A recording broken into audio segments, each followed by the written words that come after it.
ಒಂದು married couple ತಮ್ಮ ಮನ್ಯಾಗ ಜಗಳಾಡತ್ತಿದ್ರು. ಆ ಜಗಳ ಹೆಂಗಿತ್ತಂದ್ರೆ ಅಕ್ಕಪಕ್ಕ ಜನ ಏನಾರು ಅವ್ರ ಮನೆ ಮುಂದೆ ಬಂದು ನಿಂತು ಬಿಟ್ಟಿದ್ರು. ಅದು ಒಂದು ಸಣ್ಣ ಆರ್ಗ್ಯುಮೆಂಟ್ ಸಂಬಂಧ ಶುರು ಆಗಿತ್ತು. ಆ ಹುಡುಗಿನೂ ತಮ್ಮ ಅಪ್ಪ ಮತ್ತು ಅಣ್ಣಾಗ ಫೋನ್ ಹಚ್ಚಿ ಕರೆದು ಬಿಟ್ಟಿದ್ರು. ಅವ್ರ ಅಪ್ಪ ಮತ್ತು ಅಣ್ಣ ಬಂದವ್ರ ಅವ್ರ ಗಂಡಿಗೆ ಹೊಡೆಯತ್ತು ಬಿಟ್ರು ಮತ್ತು ಅವ್ರ ಮಗಳು ಮತ್ತು ಮೊಮ್ಮಗಳಿಗೆ ಮನೆಗೆ ಕರ್ಕೊಂಡ್ಬಂದ್ರು. ಅವ್ರ ಅಪ್ಪಗೆ ಪಾಲಿಟಿಕಲಿ ಭಾಳ ಇನ್ಫ್ಲೂಯೆನ್ಸ್ ಇತ್ತು.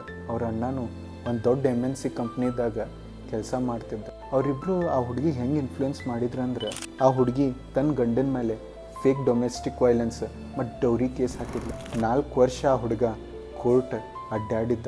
ಲವ್ ಮ್ಯಾರೇಜ್ ಆಗಿದ್ದವ್ರಿಗೆ ಕೊನೆಗೆ ಡಿವೋರ್ಸ್ ಸಿಕ್ತು. ಆ ಹುಡುಗಿಗೆ ಗೊತ್ತಿತ್ತು ಅವಳ ಗಂಡದ್ದು ತಪ್ಪಿರಲಿಲ್ಲ ಅಂಥೇಳಿ. ಬಟ್ ಆಕಿ ಆ ದಿನ ಸಿಟ್ಲಿಂತ್ರ ಮತ್ತು ಅವ್ರ ಅಪ್ಪದ ಇನ್ಫ್ಲೂಯೆನ್ಸ್ಲಿಂತ್ರ ಈ ಡಿಸಿಷನ್ ತೊಗೊಂಡಿದ್ಲು. ಈಗ ಆಕಿ 37 ವಯಸ್ಸದೊಳಗ್ಯಾಳ. ಅವ್ರ ಅಪ್ಪಾರ ಈಗ ಈ ಜಗತ್ತೊಳಗಿಲ್ಲ. ಅವ್ರ ಅಣ್ಣ ಮತ್ತು ಅತ್ತಿಗೆ ಆಕಿಗೆ ಕರೆಕ್ಟ್ ಟ್ರೀಟ್ ಮಾಡತ್ತಿಲ್ಲ. ಆಕಿಗೆ ತನ್ನ ಮಗಳಿಗೆ ಕರೆಕ್ಟ್ ಕೇರ್ ಮಾಡೋಕ್ಕಾಗತ್ತಿಲ್ಲ. ಹೊಳ್ಳಿ ತನ್ನ ಗಂಡನ ಕಡೆ ಹೋಗ್ಬೇಕಂದ್ರೆ